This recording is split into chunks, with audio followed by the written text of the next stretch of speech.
Now, third part in the series, getting the brain back. So we've spoken about the emotional and the narcissist and kind of like relationships. Then we went into when your brain hits a frigging brick wall and there is more or less nothing you can do, but yet you still have to continue. This next one is getting the brain back online. So, hi, my name is Annette Beckham. I'm an author, frequency translator, guide, and speaker. And my latest book, The Frequency of Truth, this one here that has got my name on it, is out now on Amazon. I'll put all the links below. And it's where we go into consciousness, coherence, the multidimensional human. So, basically, everything to do with you. And the fact that your sensitivity is never broken, was never a fault, was never a lack of design. And this is really what this whole series is about. This whole series is about and is entitled Sensitivity is Not the Problem. It never has been and it never will be. And this is coming from 40 odd years of my own experience of being diagnosed as being neurodiverse in my 30s, 40s. But most importantly, it's for those who have always felt different, sensitive, intuitive, empathic, psychic, and so on. The ones who were always told that you were wrong, to not believe in your own truth. Well, actually, your frequency of truth is what matters. Because as much as we're talking about in these days about disclosure and going outside of you and when it's more about it's understanding this amazing multi-dimensional human that we work every single day with so many systems, so many layers. The brain, the nervous system, the different energy bodies, and so on and so forth. So this series is very much coming at it through a lens, and the same as the book, it's exploratory. But this series in particular is coming through at a lens of somebody who is neurodivergent. Hello. But it is for everybody as well. Another slight caveat I am just going to put on there as well is that this is not clinical, this is not medical, and this is not psychology. This is again from not only my experience but what I've learned through it as well. So asking yourself the question, when you come to the point where you are sort of hitting your head up against a brick wall and you've kind of got to that point where it's all a bit too much, what do? I just want to do a little bit of housework before we do go any further and say, if you do want to get in contact with me, please do feel free to leave comments below. My website is alarianresonance.com again, which is below. I will be looking at bits of paper throughout, because as I was writing the book, I was also writing a number of blogs which I haven't yet posted, which I'll be reading out as part of this series. So if you would like to read the whole blog, it will be in my Substack again, which I'll link below. There's also the Buy Me a Coffee if you'd like to support this work, and all the other social medias underneath as well. Anything else? And no, that's all the housework. So let's crack on. So recovery, regulation, and what actually works. It's what's worked for me. On lowering the bar, getting it out of your head, and the difference between pushing through and working with what you've already got. Because I don't know about you, but I kind of saw my brain for so many years as being broken, where actually, and I'm not going to say that dyslexia is a superpower and ADHD is a superpower, far fucking from it. But there are elements of it that are just so incredible when we bring our awareness to what they can actually do. Again, talking about that multidimensional human. So if you I've put here red, but obviously if you've watched the previous video, you'll have a clear picture on what is happening in the brain during and after a significant period of stress and overload. The crash is real. And for those of you who may not, and said I'll put the link to the last video underneath, but it was really about if you've had that difficult moment, or if you've had something that's come up that's completely and utterly thrown you. I mean, it might be something as you've been cooking some dinner and, I don't know, lit the hob on fire or something, and it's the fallout from it. Or you've had a phone call that you were really, really not expecting. Again, something that's difficult for me might not be for you, and so on. So that's why I just leave it as difficult. So clearer picture of what is happening in the brain during and after significant periods of stress or overload. The crash is real.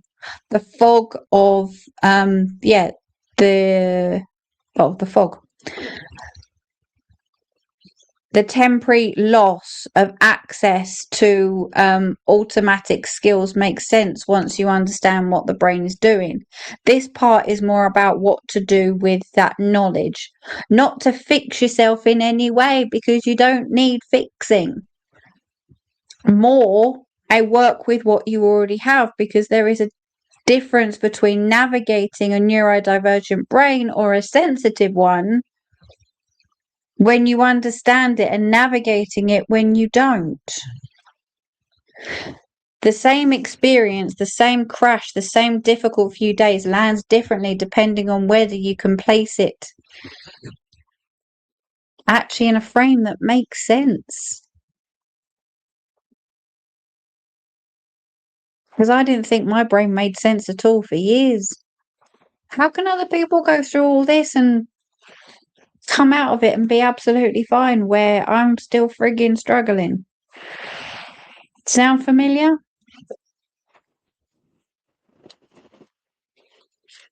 Lower the bar. Maybe. Lower the bar. So the neurodivergent brain in recovery does not need a to-do list, even though we love them, don't we? I call them my ta-da list. Ta-da, it's done. Kind of seeing the outcome before I've even written it down. So it needs a very short list of genuine non-negotiables and permissions to leave everything else alone. Sounds simple though, doesn't it? I'm sure in some psychology task book, that's the first thing that they probably tell you to do. So this sounds simple, but it's not, because the brain in the state is also running a background track of everything that is not yet being done. Everyone who seems to be managing better, and everything that should have been sorted by now or done by now. The track is not reliable information.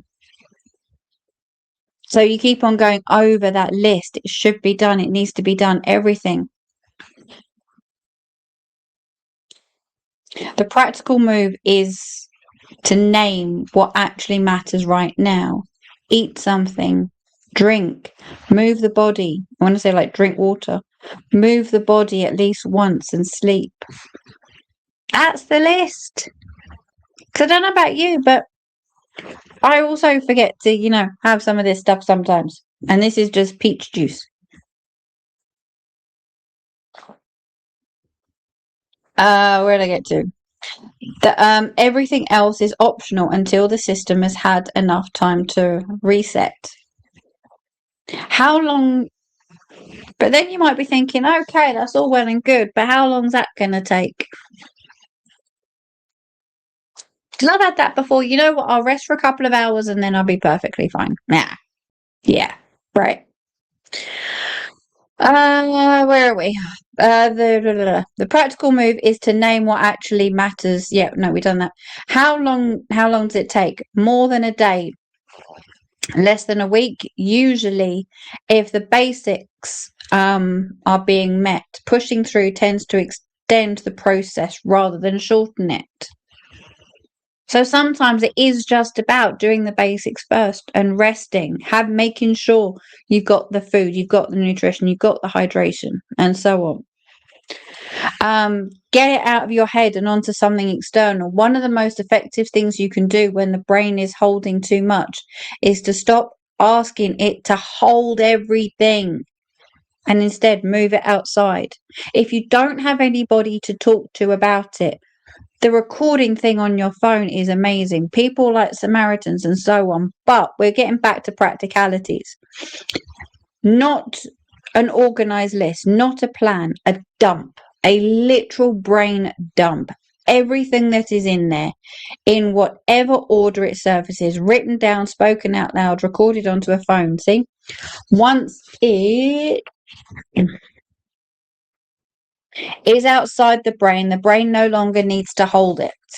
And this is why I find that just literally talking something through, it's like the person that you're talking to may find that they want to try and find all the answers for you, but sometimes it's just about you getting it out there. So it's gone out of your mouth, but you've also had that time to process, because recording it, stuff like that is it can be helpful. I know it is for me. That permission to let go is something the neurodivergent brain often needs to receive from outside itself, because it does not generate it internally with the same ease.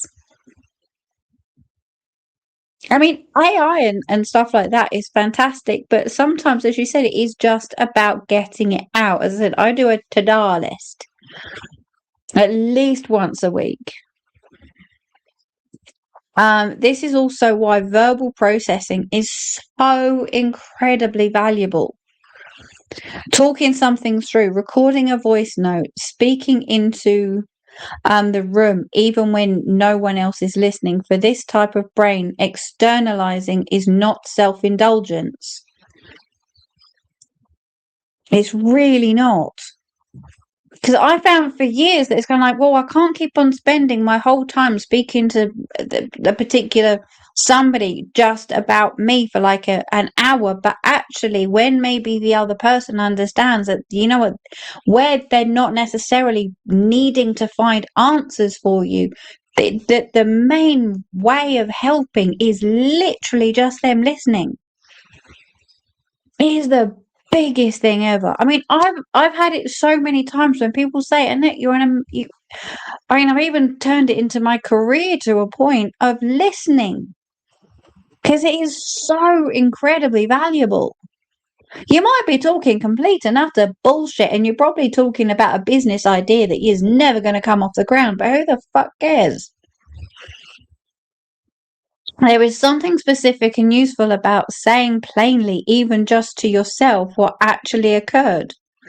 Not to analyze, not to reconstruct, not to reconstruct anything that went wrong, just a simply an honest statement. So we're then going back to in the previous video, where something, as you said, something may be stressful, something important, something difficult for you that you actually went through. So a part of that level of processing and transmuting is that verbal diarrhea, because that is you kind of getting it out. You've processed it and it's out.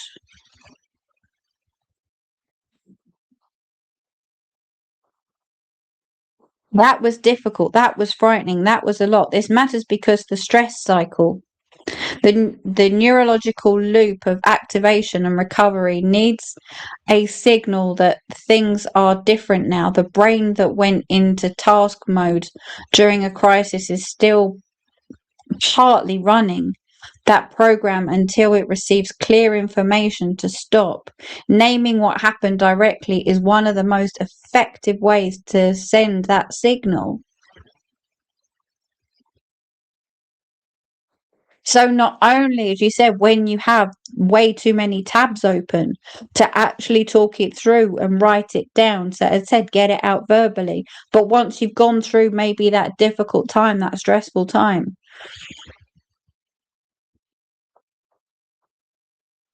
so when the brain is in recovery, thinking your way through it I don't think that really works sometimes. The cognitive system is the cognitive system is the one that is depleted. Leading with the body is more effective. Something warm to drink, a slow walk outside, not a workout, not a target, just a movement in the air, a shower. These things regulate the nervous system faster than reasoning does because they act directly on the physical state rather than trying to think past it. But then you're probably saying to me that's all well and good in it, but actually when you are in that mindset, you're even overthinking having a frigging shower because you have to turn the water on, you have to take your clothes off, you have to get in the shower, you wash your face and again, you're thinking every single step of it. And one of the things I always come back to, because if we're talking about going back to simplicity, going back to what the key areas are and the key things for us to survive, the one thing that our brain does without us even thinking about it is friggin' breathe. So it's going back to the breath, which we go to in here. And it's not always about breathing in for so many, breathing out for so many, breathing in a certain routine. One of the key things I have learned, and I really wish I find the lady who mentioned this, I really do, because to me it absolutely works, is you breathe in, but the key is the out breath. The longer you can hold that is the more you're telling your system you're safe and you're regulated.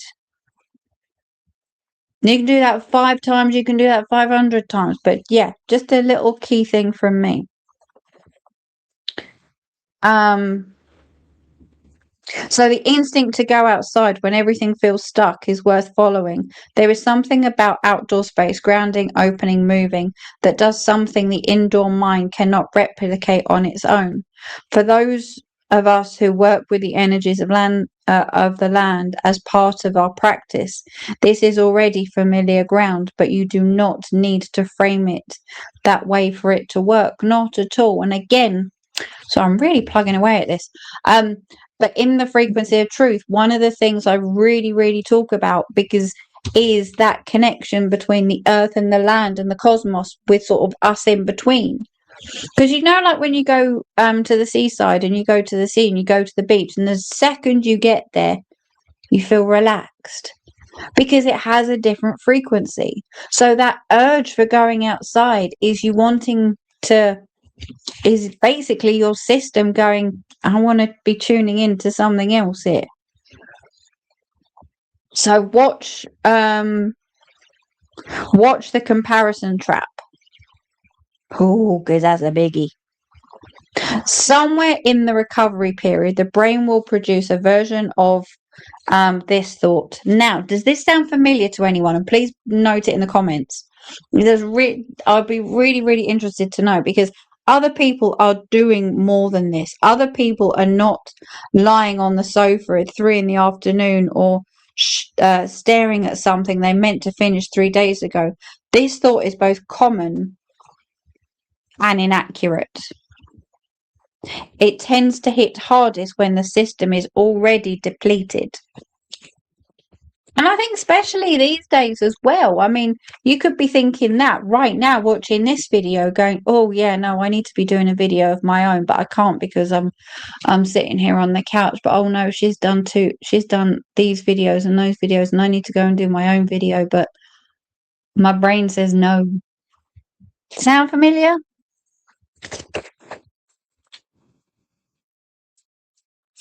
So the honest response to this is, you have just been through something significant. Your nervous system is in recovery. The baseline for today is not the same that it was in an ordinary day. And measuring yourself against people on an ordinary day is neither fair,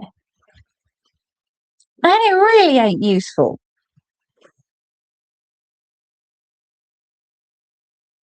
The thing that felt easy last week will feel easy again, but not today, and probably, and definitely, I've put probably here, and definitely not by pushing. Because you're just waiting for everything to settle down. So the self-regulations you are already doing. So here is something worth recognizing, particularly if you tend to focus where things went wrong rather than where they went right. Because you know what? Our brains sometimes really just focus on that friggin' negative all the time.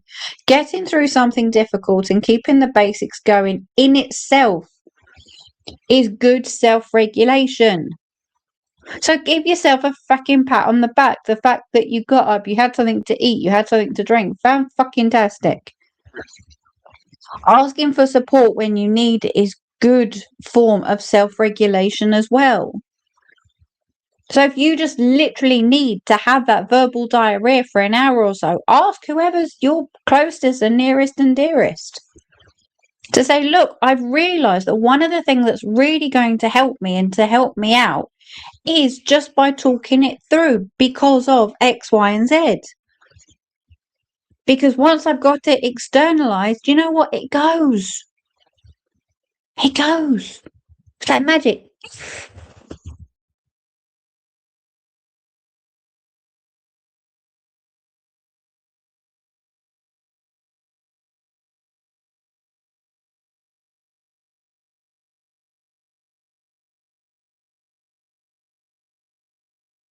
So none of it needs to look elegant from the inside.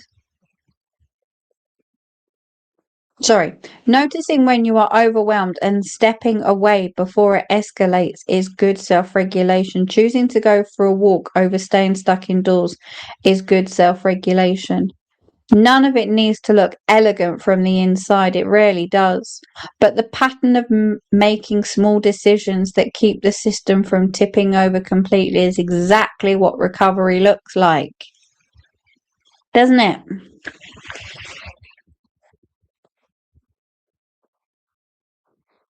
So none of it, it needs to look elegant from the inside. It rarely does. But the pattern of making small decisions, and they are.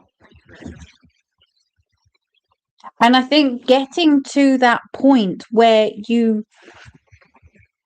we're doing something as what may seem really, really small to some people, but for you in that day and in that time, pouring yourself a glass of juice is probably very, very difficult. You know what? That's okay, because you went and you poured yourself a glass of fucking juice. But guess what? You also drank it as well, didn't you? 2 pats on the back. But it's in that self-regulatory point. You still with me? You still with me?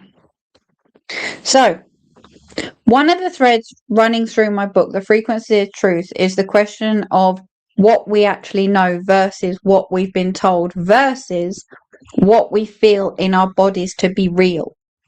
Yeah? So, navigating a neurodivergent brain through periods of overload raises exactly this question, because from the outside, the crash can look like failing.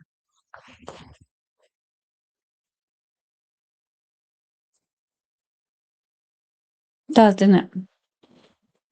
Feels like it too sometimes. How can that person have gone through the same thing as me, but I'm lying in the fetal position on the couch, and the main thing I've managed to do today is pour myself a glass of juice. Hits differently, doesn't it?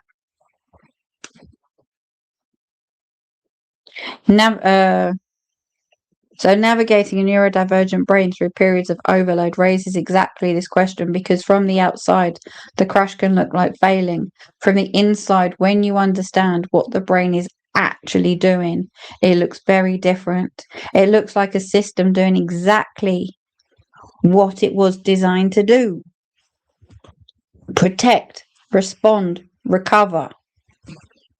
Keep those three in mind. Protect, respond, recover. The gap between these two versions of the same experience is where a lot of unnecessary suffering, I'll try and say that quickly, live. Not because anything is actually wrong. Maybe. Now here's a thought. Yeah, here's a thought for you.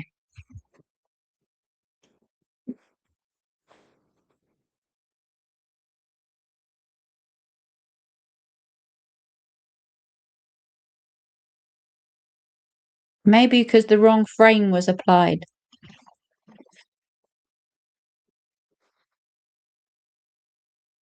Getting clear on how the brain actually works and why is one of and why is one way of narrowing the gap.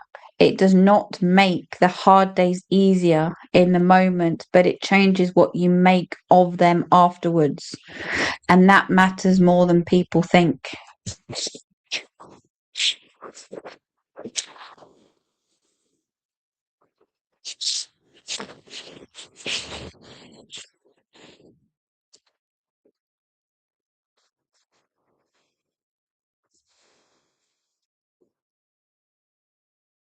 What do you think?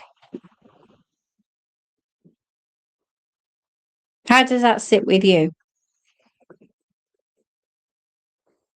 And did you notice actually that all the way through that, which I didn't realise, was the fact that it's actually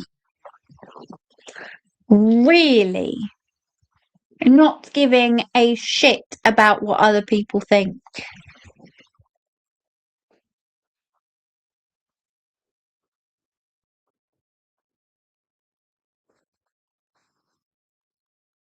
And maybe talking to those who are nearest and dearest to you and going, actually,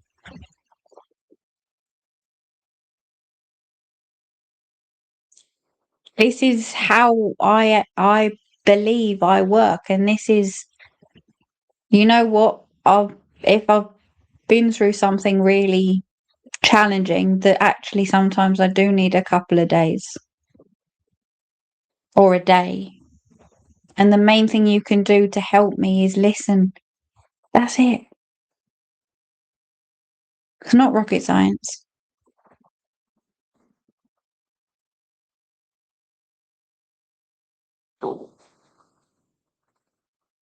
Because as I said, right in the beginning, this multi-dimensional human works, has various different systems to work with and regulate every single minute of every single bloody day.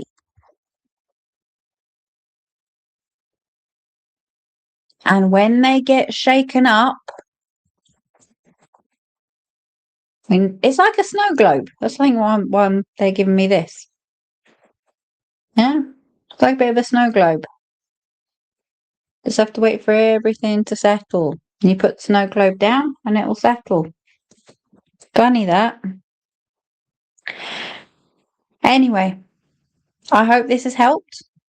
I hope that it's aligned. I hope that it's made sense. I hope that it's maybe sown a seed, lit a match. And please do feel free to leave a comment below. And as I said, all my contact details are below.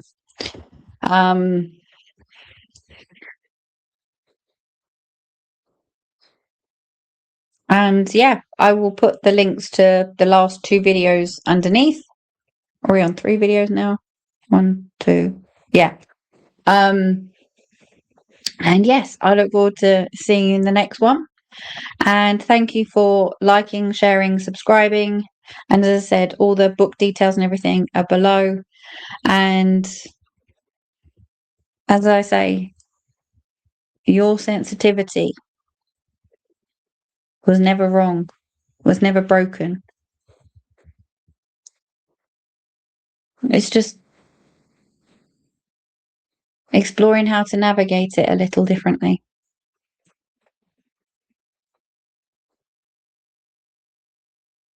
Anyway, from my heart to yours, thank you so much for listening and being with me. Bye bye.